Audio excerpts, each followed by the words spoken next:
Hey everyone, it's Carissa Wiley here for Pinkfresh Studio. Thanks for joining me today.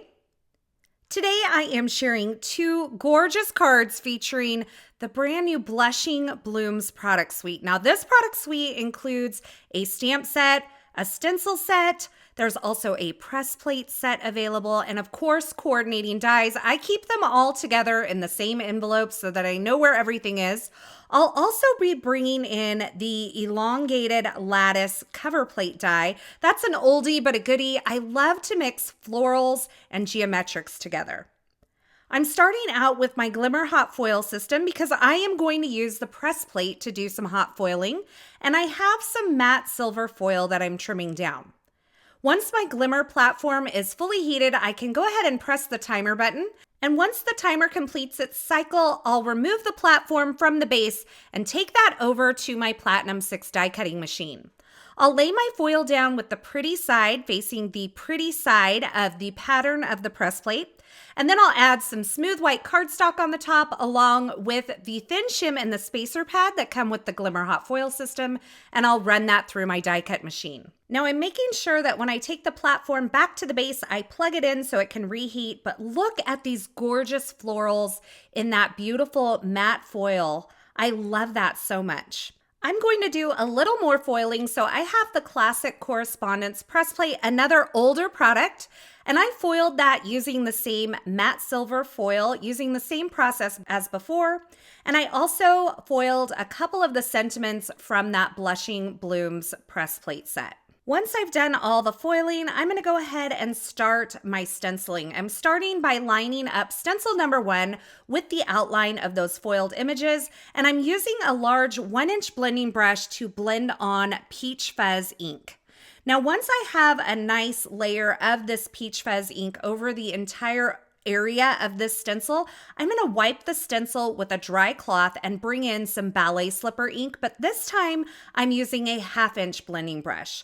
That allows me to kind of control where I'm placing this ink, and I'm not placing it over the entire area. I'm going to repeat the similar process for stencil number 2. I'm starting out with Peach Fuzz ink over the entire area. I'm going to wipe up my stencil, and then I'm going to bring in Apricot with a 1/2-inch blending brush, and I'm concentrating that towards the center of the florals. Now, once I have that bit of apricot blended over the center of the foils, I'm going to wipe my stencil again, leave it in place, and bring in a little bit of Coral Reef ink. And this just really makes these florals glow by bringing in these bits of pink ink over portions of the stencil. Now, for the greenery, I'm using Sage over the entire area here. And as I'm stenciling, I'm allowing there to be lighter areas and darker areas. And by using that 1-inch blending brush, I can really kind of allow that to fade out to a soft blend on the edges.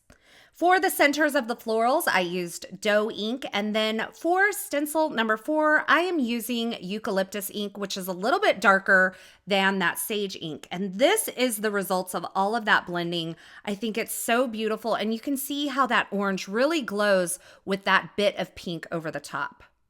I'll remove this from my grip mat, and then I brought in that classic Correspondence piece, and I just blended the envelope because that's the only piece that I'm going to use from this little foiling set that I did. Now it's time to die cut all of the elements, so I'm using the coordinating dies, lining those up with the foiled images and die cutting those with my die cut machine. I love that these florals have the stems separately. That means you can use just like the buds of the florals, or you can use them with the stem, which is what I'll be doing today.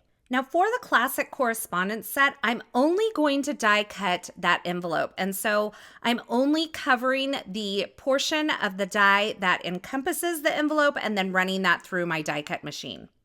I decided to add a little color to my die cut sentiment as well. So I'm just blending over with some Peach Fuzz and then some ballet slipper.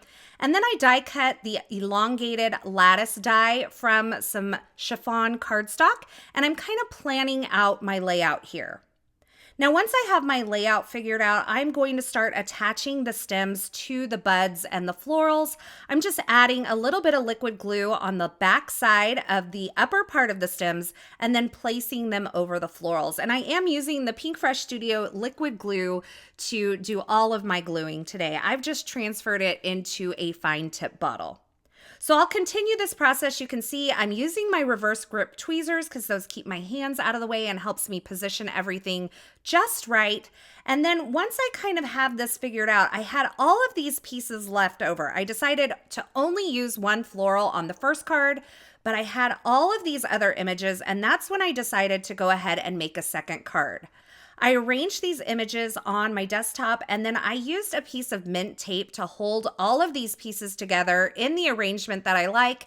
And later on, I can go through and add some liquid glue to the back of that to keep those florals in place. And you'll see that here in just a moment. I'm adhering the elongated lattice piece to an A2 size white card base using some liquid glue. And then I'm going to start adding my floral elements and my envelope onto a elongated oval die cut that I've die cut from some vellum.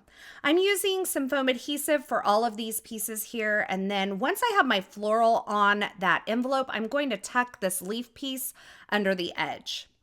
Now, to help my sentiment kind of stand out a little bit more, I grabbed the basic banners die. I love this die because it coordinates with some stamp sets in my stash, but it also is great to use on its own. So I grabbed a couple of scraps of vellum and cut a couple of these banners from that vellum.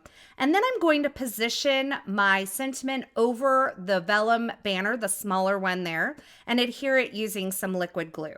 I tucked some foam adhesive behind those images on the back side of the vellum and then added that to my card front, and then added my sentiment using a little more foam adhesive.